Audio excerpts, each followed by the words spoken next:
Doctor Patnaik Delhi के सबसे बड़े हार्ट सर्जन में से एक थे। ये कहना गलत नहीं होगा कि उनके जैसा डॉक्टर वहाँ कोई नहीं था। काम में सबसे अनुभवी और जमीनी स्तर से जुड़े हुए वो बहुत ही विनम्र इंसान थे। एक बार डॉक्टर्स के बड़े समूह को अपने अनुभव उनके साथ बांटने के लिए उन्हें आमंत्रित किया गया। डॉक्टर पटनायक 2 वर्षों से अमेरिका में अपनी सेवाएं दे रहे थे और जब पता चला कि उन्हें दिल्ली जाकर डॉक्टर्स के एक बड़े ग्रुप को संबोधित करना है और इस ग्रुप को बताना है कि वो गांव-गांव तक अपनी सेवाएं कैसे पहुंचा सकते हैं, गांव के लोगों को हॉस्पिटल से कैसे जोड़ सकते हैं और गांवों में हॉस्पिटल का निर्माण कर मुफ्त में अपनी सेवाएं जन जन तक कैसे पहुँचा सकते हैं। उन्हें जब इस बात का भी पता चला कि दिल्ली से कुछ दूर एक गांव में डॉक्टर्स की मीटिंग रखी गई है, तब वे बहुत खुश हुए, क्योंकि डॉक्टर पटनायक दिल्ली के अलावा कई गांव में अपनी मुफ्त सेवाएं दे चुके थे और उन्हें गांवों के लोग बहुत मानते थे। उन्होंने अपनी फ्लाइट टिकट बुक की, अपना सामान पैक किया और अगले ही दिन दिल्ली के लिए रवाना हो गए। देर शाम को उनकी फ्लाइट लैंड हुई। मौसम ने अपना रुख बदला हुआ था। आसमान से 1-2 बूंद टपकती पानी कब छोटे छोटे ओले में बदल गए पता नहीं चला। मौसम बहुत ज्यादा खराब था।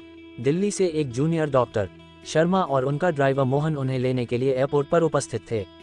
अगली सुबह एक छोटे से गांव में डॉक्टर पटनायक को संबोधित करना था, इसलिए उन्हें उसी रात ही उस गांव के लिए निकलना था।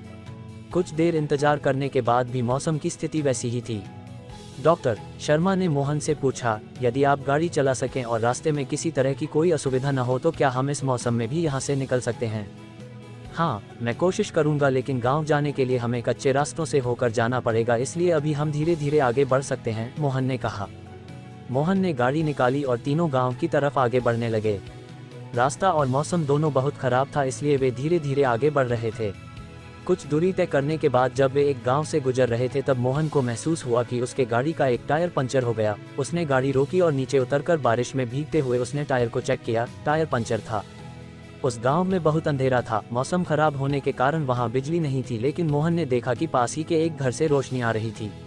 मोहन ने डॉक्टर पटनायक और डॉक्टर शर्मा से कहा कि सर, गाड़ी का टायर पंचर है और टायर बदलने में समय लग सकता है, इसलिए गाड़ी से उतरकर हमें पास के घर में अभी कुछ समय रुकना होगा, क्योंकि ऐसे बारिश में टायर बदलना भी संभव नहीं होगा।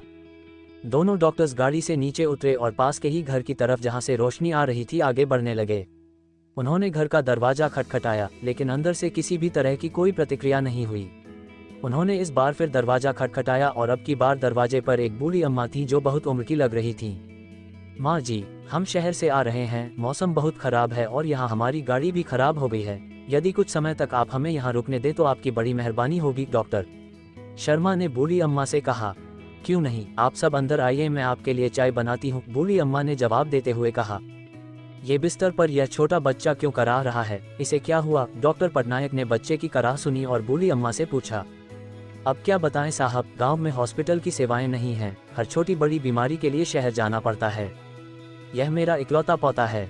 शुरुआत में इसे खांसी थी, धीरे धीरे इसकी छाती में दर्द होने लगा और जब मैंने इसके इलाज की प्रक्रिया पता की तो मुझे पता चला कि मेरा पोता एक बहुत बड़ी बीमारी से जूझ रहा है। इसके हार्ट में बड़ी समस्या है। कुछ डॉक्टर्स ने बताया कि दिल्ली के एक मशहूर डॉक्टर हैं जो आजकल अमेरिका में रहते हैं और कभी कभी ही दिल्ली आते हैं। वही इसका इलाज कर सकते हैं। इलाज में भी बहुत खर्च है। मेरे पास इतने पैसे नहीं कि मैं अपने पोते का इलाज करा सकूं। गरीबी और हॉस्पिटल न होने के चलते ही मैं अपने बेटे और बहू को भी नहीं बचा सकी, वो भी बीमारी से लड़ते हुए ही चल बसे। मेरे पोते के साथ ऐसा ना हो और वो जल्दी स्वस्थ हो जाए, इसलिए मैं रोज हर समय भगवान के सामने दिए जलाए रखती हूँ ताकि भगवान मेरे इस चिराग को बुझने न दें।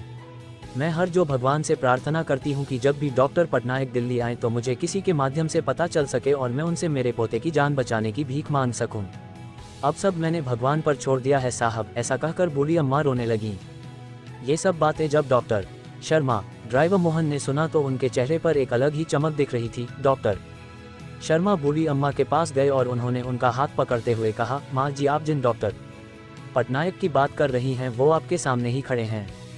डॉक्टर पटनायक ने बूढ़ी अम्मा से उनके गांव वाले कार्यक्रम के बारे में पूरी बात बताई और यह भी विश्वास दिलाया कि उनके पोते का वो मुफ्त में इलाज करेंगे और गांव-गांव तक चिकित्सा की सेवाएं पहुंचाएंगे। ये सुनने के बाद बूढ़ी अम्मा को विश्वास हो गया कि इस दुनिया में विश्वास कितना जरूरी है और उस भगवान पर विश्वास कितना जरूरी है जो आपकी दिल से निकली दुआओं और प्रार्थनाओं को कबूल करते हैं।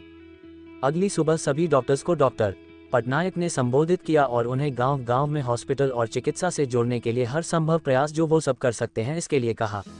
बूढ़ी अम्मा के पोते का इलाज हुआ और वो अब स्वस्थ है। गांव-गांव तक डॉक्टर्स पहुंचे और हॉस्पिटल खुलने लगे। दोस्तों, इस कहानी से हम क्या सीख सकते हैं? उस ईश्वर पर भरोसा रखिए जो आपके साथ कभी गलत होने नहीं देगा। वो किसी न किसी रूप में आकर आपका साथ देगा। अपनी हिम्मत को टूटने मत दीजिए।